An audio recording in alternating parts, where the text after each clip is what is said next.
Hey Dobbins fans, Destin DeMarion here, talk about 3 of my favorite fall fishing baits. I'm going to talk about these baits and why I like them, and I'm also going to talk about the setups I like to throw them on.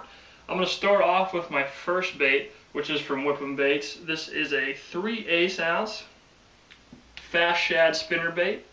This has a nice whiptail gold blade. I do like the gold blade in dirtier water. It gives a better flash. I feel I can hone in on it better. But this is really what it's doing, is imitating a shad. And in the fall, it's all about the shad at reservoirs and stuff like that have shad. They're going to pack back in those creeks when that water starts to drop, and that's how you're going to find the bass. You find the shad, you're going to find the bass. I like to throw this one on the Savvy 734C. It's a good rod. It's a heavy action with a heavy fast action, so when they bite it, you have a little bit of flex where they can get it a little better than normal. My second bait I'm going to talk about is a buzz bait. This is the Whip-'em Baits buzz bait. This is the black with a chartreuse inner blade. This gives a nice bubble trail, and you can fish this really slow.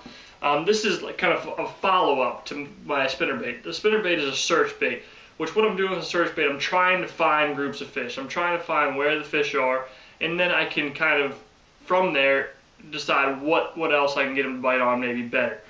So this buzz bait is kind of a search bait, but more so it's a big fish bait. You're not going to get as many bites on the buzz bait, but generally when you do, it's going to be a big one. So say I use that spinner bait to find a group of fish, and then I see some stuff that I can throw the buzz bait around and then maybe get another big bite or two.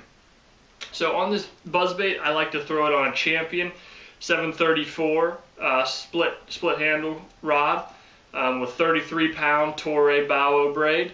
I do like the braided line with this. A lot of times if you're throwing a long cast and they bite it at the end of the cast, you got to be able to pick up line, and that no stretch really helps. The same thing with that Champion. It's got a little bit of flex, so when they do bite, you're less apt to pull it right out of their mouths. And that's one of my favorite big fish baits in the fall. And last but not least, you got to have something you can slow down with. This is the Whip-'em Baits Torpedo Crawdad. This is a 4-inch model in the namesake color, crawdad. With this bait, once I've located these fish, maybe they're not biting the buzz bait, maybe I've already exhausted all my bites on the buzz bait, I'm going to just go to work trying to pick apart the area.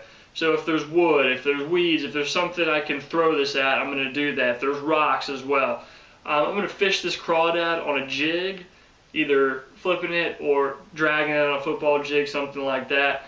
Also Texas rig, flipping it around, even dragging it that way, or on like a shaky head jig. And I do like a shaky head jig with this crawl for smallmouth. That's a big thing I use on the rivers around here, and it really gets a lot of bites. A lot of times in the fall, the fish will be on a shad or a chub, minnow shiner kind of bite, and then it'll switch to crawdads, gobies on the Great Lakes, stuff like that, because they're not as active and they're just going to eat what's in front of them. So they're more related to the bottom once it gets colder. I like to throw this one on the Champion Extreme 765 flipping stick. And I do like that because it's got a little bit of flex too. So when you set the hook, you're not just tearing it out of their mouth. And if you're dragging it too, it gives a little bit of a flex. So when you set the hook, you can keep that hook down in there and not just rip it straight out of their mouth as well. I like to throw that on 20-pound Torre super hard fluorocarbon, and I do like fluorocarbon most of the time.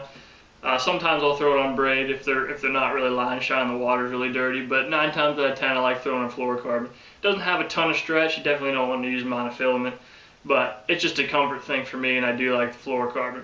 But thanks guys. I hope this helped you with your fall fishing, and I wish you luck. Tight lines.